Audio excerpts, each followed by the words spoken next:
It's been a very exciting time. Over the last 4.5 years or so since Rubicon Project launched here, we've seen an absolute kind of meteoric rise of programmatic trading as a way of doing business. And actually broader than that, sort of advertising automation as a whole, we've seen a quick adoption from publishers or sellers across our platform in many, many markets. So we started out initially in the UK and then rapidly expanded our operations to France, to Germany, now in Italy, and a number of other markets as well, the Netherlands and Nordics.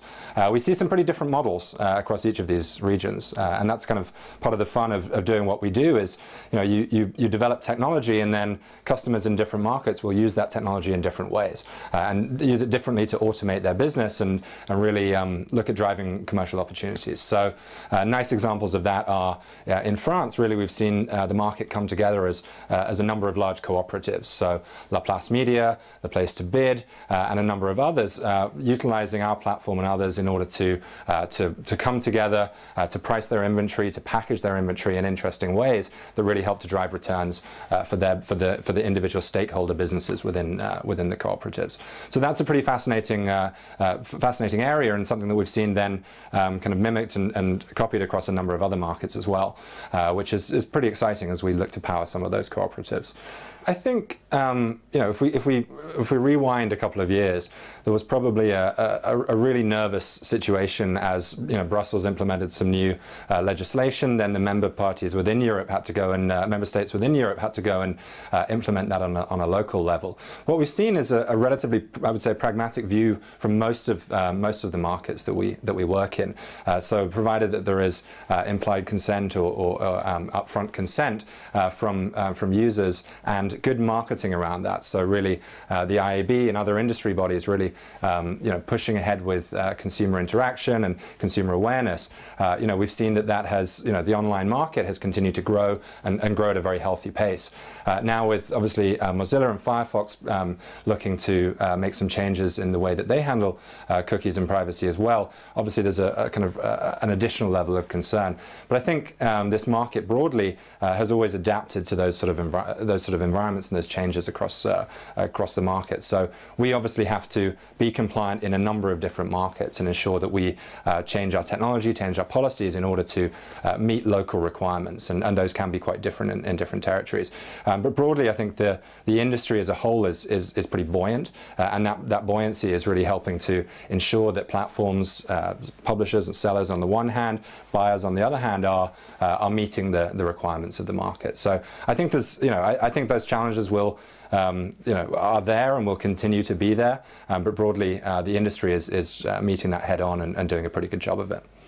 It started out as, for publishers, a way of selling unsold inventory, and for buyers, a way of driving performance for predominantly direct response campaigns. The market has evolved dramatically since then. So just in the past 3 months or so, we've signed global private exchange agreements with News Corp, with Viacom and with Turner. So you see the sort of caliber of publishers that are embracing this technology as a way to automate their businesses. Because frankly, this is being driven not necessarily by the ability to hunt down a cookie and drive the highest ROI on a performance basis, but actually in terms of automation, in terms of streamlining the process between a buyer and a seller. How do you get an ad from that agency across to that publisher as quickly as possible and in the most efficient and effective way that's possible? So we're very much seeing premium sellers embrace the technology across mobile, across desktop, across multiple different types of formats. So we're starting to see larger formats, expandables, skins being traded programmatically. And I think that's a very exciting kind of frontier that we're starting to move towards at the moment, is how does brand get traded across in this way? And RTB just becomes a protocol. It just becomes a way of exchanging data and a way of passing an ad from a buyer to a seller. So we certainly see it as a premium marketplace as much as it is a performance one now, and that's a pretty exciting opportunity.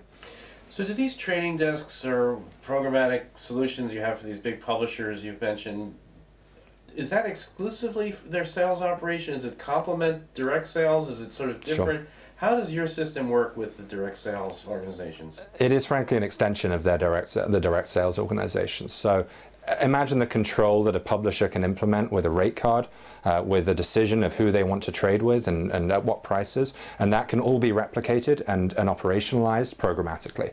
So through platforms like ours, the publisher is able to present media opportunities in a very similar way to their sales team would do with a media pack and a sales team, and really access those budgets and allow them to flow programmatically. A lot of what we spend our time doing is working with sellers and publishers' sales teams in order to develop best practices, develop go-to-market strategies that ensure that programmatic trading is a complement to the direct sales team, is incremental to the revenues that they're driving today and not competitive.